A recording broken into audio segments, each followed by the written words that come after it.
Je suis très heureux de partager ce moment ce soir avec vous, ce démarrage de campagne 2 mois avant les élections. Nous vous accueillons ce soir avec grand plaisir.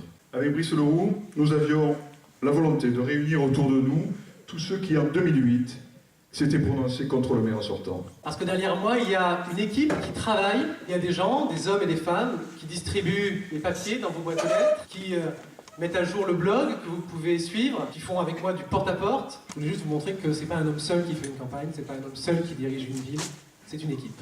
La liste que nous présenterons très prochainement à vos suffrages rassemble des personnes de sensibilités politiques différentes qui partagent un seul et même objectif: œuvrer pour Pélissade dans le désintéressement le plus total, avec des engagements de transparence, y compris sur leur patrimoine.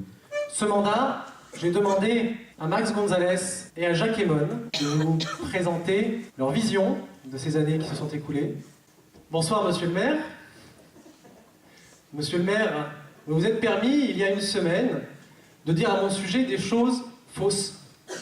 Vous avez dit, par exemple, que je souhaiterais vivre au crochet des Pélissanais en étant maire à 100%.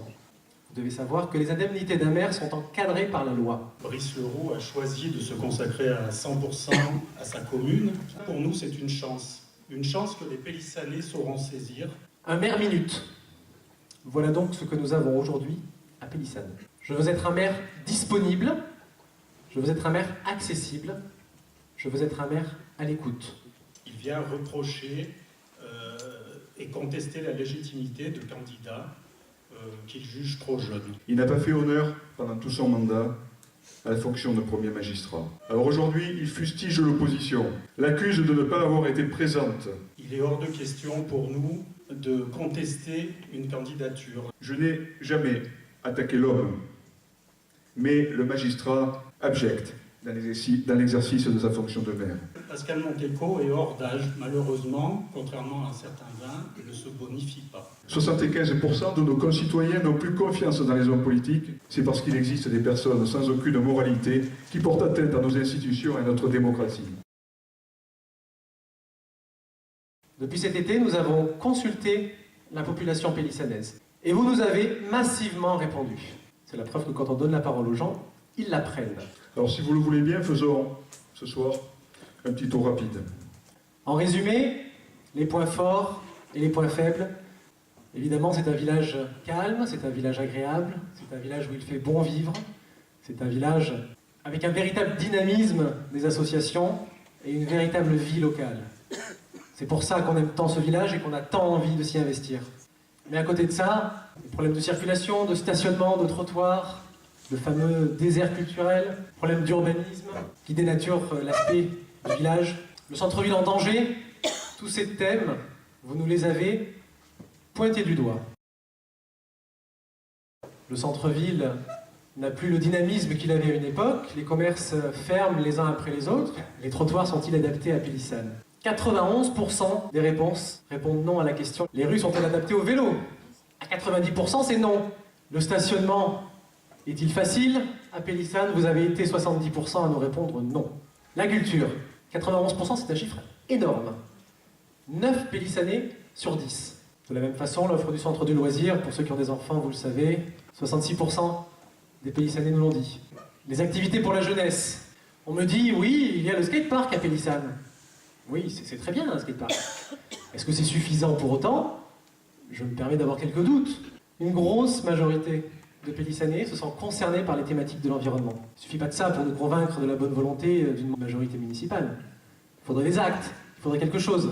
Tous ces thèmes, vous nous les avez pointés du doigt pour vous proposer de nouvelles idées et de nouvelles priorités municipales. L'école sera la première d'entre elles. Nous remettrons en état les écoles et nous donnerons à l'éducation des moyens. La culture est en jachère depuis 13 ans. L'école de musique et la médiathèque doivent être relocalisées. Et où en est-on des projets de salles de spectacle, de salles de cinéma? Près de la moitié des commerçants du centre-ville nous ont répondu. Ils sont unanimes à souhaiter le retour du marché dans le centre-ville. Nous rendrons Pélissade accessible aux piétons, aux poussettes, aux vélos. Nous garantirons le stationnement aux Pélissanais. Nous rendrons au centre-ville son dynamisme économique et culturel. Après l'élection, nous ferons un audit des finances de la commune qui vous sera présenté en toute transparence. Qu'aucun projet que nous mènerons ne sera mené sans consultation des riverains. Plutôt que réélire un maire qui a changé, changer de maire.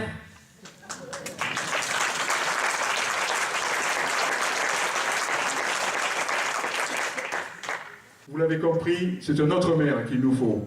J'ai dit que je soutenais la candidature de Brice Leroux. Et dès aujourd'hui, je vais lancer un appel. Je demande à tous ceux qui m'avaient fait confiance en 2008 de me renouveler cette confiance. Je dis que je suis prêt à rejoindre son équipe.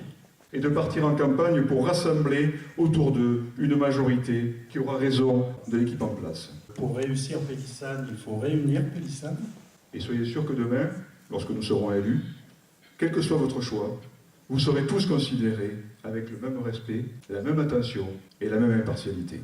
Car les Français en ont un peu par-dessus la tête des pouvoirs et des querelles politiques, des élections locales où il faut élire une personne qui se porte garant des intérêts de la population et non de ses propres intérêts. Ensemble, nous allons réunir Pélissane. Merci.